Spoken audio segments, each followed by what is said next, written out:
నమస్తే. Welcome to our channel. నేను Priya Kaushik. So, నిన్న ఒక ప్రెస్ మీట్‌లో గోరంట్ల బుచ్చయ్య చౌదరి గారు మాట్లాడడం జరిగింది. సో, ఇప్పుడు అది చర్చనీయాంశంగా అయింది.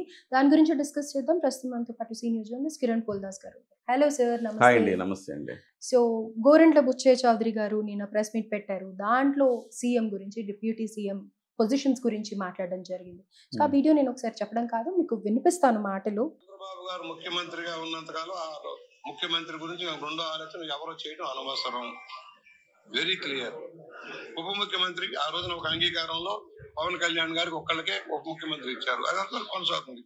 మధ్యలో అనవసరమైన వివాదాల్లోకి వెళ్ళడం నాయకులకి ఎవరికి మంచిది కాదు. సో, అంగీకారంతోనే ఎవరు సీఎం, ఎవరు డిప్యూటీ సీఎం అనేది వాళ్ళు ఆ పొజిషన్స్ లో ఉన్నారు. ఇప్పుడు దాని గురించి చర్చించొద్దు. ఏ మినిస్టర్ కూడా, ఎవరు కూడా, పార్టీ మెంబర్స్ కూడా అని అనేసి అంటున్నారు. దీని గురించి ఏమంటారు? కరెక్ట్గా చెప్పారు కదా, పర్ఫెక్ట్గా చెప్పారు ఆ మాట. ఓకే. అంటే ఇప్పటి వరకు ఎవరు చెప్పలేదు ఆ మాట, ఆయన చెప్పారు. నిజం చెప్పాలంటే ఎవరు అంత క్లారిటీ ఇవ్వలేదు. ఈవెన్ చంద్రబాబు నాయుడు గారు అంత క్లారిటీ ఇవ్వలేదు, లోకేష్ గారు కూడా అంత క్లారిటీ ఇవ్వలేదు. సో ఇది ఆయన ఏం చెప్పారో చాలా క్రిస్టల్ క్లియర్గా చెప్పారు. ఇది ఒక ఒప్పందం ప్రకారం, ఒక అంగీకారం ప్రకారం జరిగినది. మరి దాన్ని ఇప్పుడు ఎలా మారుస్తాం? మార్చలేం కదా. మరి స్టేజెస్ మీద వాళ్ళు ఎలా మాట్లాడతారు టీడీపీ? అది మరి ఈయనకున్నంత ఇంగితం వాళ్ళకి లేదా అనేది ఇక్కడ పాయింట్. నిజంగానే మీరు అన్ని వాస్తవం. సో ఈయనకు తెలుసు కదా, ఈయన సీనియర్ నాయకుడు కదా, ఈయన తెలిసిన విషయం వాళ్ళందరికీ ఎందుకు తెలియదు అనేది కూడా మనం చర్చించుకోవాలి. ఈయన చాలా క్లిస్టర్ క్లియర్గా అన్నారు. ఏమన్నారు ఆయన? ముఖ్యమంత్రి పదవి గురించి అయితే చర్చ అసలు లేదు. ఎందుకంటే చంద్రబాబు నాయుడు గారు ఉన్నంత వరకు ఆయనే ముఖ్యమంత్రి. అంటే ఆయన యాక్టివ్గా ఉన్నంత వరకు, కూటమి అనేది ఉన్నంత వరకు ఆయనే ముఖ్యమంత్రి. అది వాస్తవమే. పవన్ కళ్యాణ్ గారే చెప్పారు కదా స్వయంగా, ఏమండి రాబోయే 10 ఏళ్ల పాటు మీరే ముఖ్యమంత్రి, మిమ్మల్ని చూసి మేము నేర్చుకుంటాము, మీ దగ్గర శిష్యరికం చేస్తామని చెప్పాడు ఆయన. మీకున్న విజన్ గొప్పది, ఎస్ మేము మీ వెనక నడుస్తాం, మీరు ఆదేశాలు ఇవ్వండి, మేం పని చేసుకుపోతామని చాలా స్పష్టంగా అసెంబ్లీ వేదికగా చెప్పారు పవన్ కళ్యాణ్ గారు స్వయంగా. అసలు దాని మీద వివాదమే లేదు. కానీ డిప్యూటీ సీఎం మీద మాత్రం వివాదం అయింది. కారణం ఏంటి?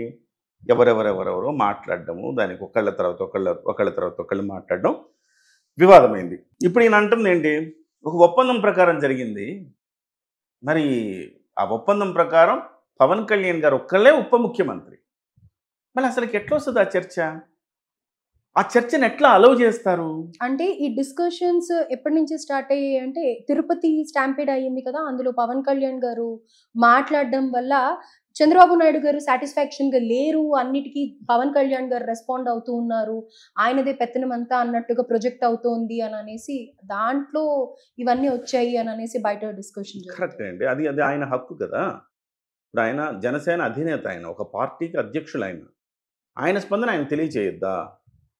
సో ప్రభుత్వ స్పందన, ప్రభుత్వం పరంగా ముఖ్యమంత్రి గారు స్పందించారు, పవన్ కళ్యాణ్ గారు స్పందించారు, ఒక జనసేన పార్టీ అధ్యక్షులుగా క్షమాపణ చెప్పారు. సో ప్రభుత్వంలో ఉన్నారు కదా, ఈ జేఈఓ కానీ, ఈఓ కానీ, ఈ టీటీడీ చైర్మన్ కానీ, మీరు కూడా క్షమాపణ చెప్పాలి కదా. మీరు క్షమాపణ చెప్తే తప్పేముంది? నిజం మంచి సూచన చేసినప్పుడు ఎవరు చేసినా, మీ పిల్లలు చేసినా మీరు తీసుకోవాలండి మంచి సూచన చేసినప్పుడు తీసుకోవటానికి ఏముంది? డిక్టేట్ చేయలేదు ఆయన, మీరు కూడా చెప్పాలి కదా అన్నాడు. వాళ్ళ తర్వాత చెప్పారు, అది వేరే విషయం. అయితే ఇక్కడ నిజంగా మీరు చెప్పినట్టు అక్కడి నుంచి కొంత ఏదో కాస్త స్ట్రగుల్ అవుతుంది. దాని మీద కావాలని కొంతమంది బురద జల్లే ప్రయత్నం చేసి ఏబిఎన్ రాధాకృష్ణ గారు ఒక వ్యాసం రాయడం, తర్వాత మహాసేన్ రాజేష్ డిప్యూటీ సీఎం అనటం. సరే, మహాసేన్ రాజేష్ కొంత విజ్ఞత లేదు, అతను కూటమిలో కోవర్టు కాబట్టి అతను ఏమైనా మాట్లాడతాడు. కానీ అతని మాటలను బేస్ చేసుకొని మీరెట్లా మాట్లాడారయ్యా? నా వాదన మొదటి నుంచి ఇదే. గోరంట్ల బుచ్చయ్య చౌదరి గారికి ఉన్నంత విజ్ఞత మీకు లేకపోయిందా? సో పెద్ద వాళ్ళు మాట్లాడిన వాళ్ళు, పొలిట్ బ్యూరో సభ్యుడు శ్రీనివాసరెడ్డి గారు, రఘురామకృష్ణరాజు గారు, పిఠాపురం వర్మ గారు, సోమిరెడ్డి చంద్రమోహన్ రెడ్డి గారు, వీళ్ళంతా పెద్ద సీనియర్ నాయకులు కదా. మీరెట్లా ఆ విజ్ఞత లేని ఒక వ్యక్తి మాట్లాడిన అంశాలను మీరు బేస్ చేసుకుని మీరెట్లా మాట్లాడారు? బహుశా నాకున్న అవగాహన మేరకు చంద్రబాబు గారి సభలో శ్రీనివాసులు రెడ్డి గారు పొలిట్ బ్యూరో సభ్యుడు ఆయన మాట్లాడినప్పుడు చంద్రబాబు గారు ఖండించాల దాన్ని. ఖండించకపోయేసరికి వీళ్ళు అనుకొని ఉంటారు మౌనం అర్ధాంగీకారం కదా, మనం కూడా మాట్లాడాలి అనుకొని సోమిరెడ్డి చంద్రమోహన్ రెడ్డి గారు మనం ఒక మాట మాట్లాడేస్తే లోకేష్ గారికి సపోర్ట్గా మాట్లాడాను నేను అందరికంటే ముందు అనిపించుకోవచ్చని సోమిరెడ్డి చంద్రమోహన్ రెడ్డి గారు పిఠాపురం వర్మ ఆయనకు అసలే ఎమ్మెల్సీ పదవి కావాలా, ఇప్పుడు ఒక మాట నేను కూడా వేసేస్తే పోద్దని ఆయన కూడా వేసాడు. సో ఆయనకి ఏంటంటే వ్యక్తిగతంగా పవన్ కళ్యాణ్ మీద ఒక దుగ్ధ ఉంటుంది, దాన్ని కూడా తీర్చుకునే క్రమంలో ఆయన మాట్లాడారు. సో పెద్ద ఆయన గోరంట్ల బుచ్చయ్య చౌదరి గారు సీనియర్ నాయకులు, పార్టీలో ఏం జరుగుతుందో ఆయనకు తెలియకుండా ఉంటుందా? ఒక అంగీకారం మేరకు మాత్రమే డిప్యూటీ సీఎం ఒకళ్ళే ఉండాలి, అది పవన్ కళ్యాణ్ ఉండాలనేది అయిపోయింది. కనీసం ఈ క్లారిటీ ఇప్పటి వరకు ఇవ్వలేదు ఎవరు. చాలా సందర్భాల్లో 2-3 అన్నారు విశ్లేషకులు, రాజకీయ విశ్లేషకులు, అది ఒక అంగీకారంతో అయింది కదా, ఒక ఒప్పందం ప్రకారం అయింది కదా, మరి అటువంటప్పుడు ఏ రకంగా దాన్ని ప్రస్తావనకు తెస్తారని. కానీ ఇవాళ గోరంట్ల బుచ్చయ్య చౌదరి గారు చెప్పేంత వరకు కూడా చాలామంది ఈ అంశం మీద మాట్లాడలేదు. సో ఇప్పటికి నాకు తెలిసి ఈ అంశం ఇక్కడతో సమాప్తం, ఒక శుభం కార్డు, ఒక ఎండ్ కార్డు ఈ అంశానికి పడిందని అనుకోవాలి. ఎందుకంటే అంగీకారంతో కదా ఇంకెవరు మాట్లాడటానికి లేదు.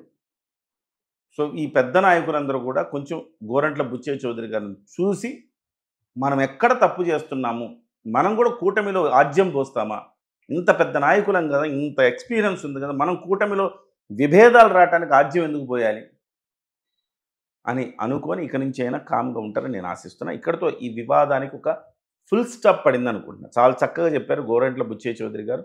ఈ మాట, ఈ వ్యాఖ్య ఆయన ఒక వారం క్రితమే చేసుంటే చాలా బాగుండేది.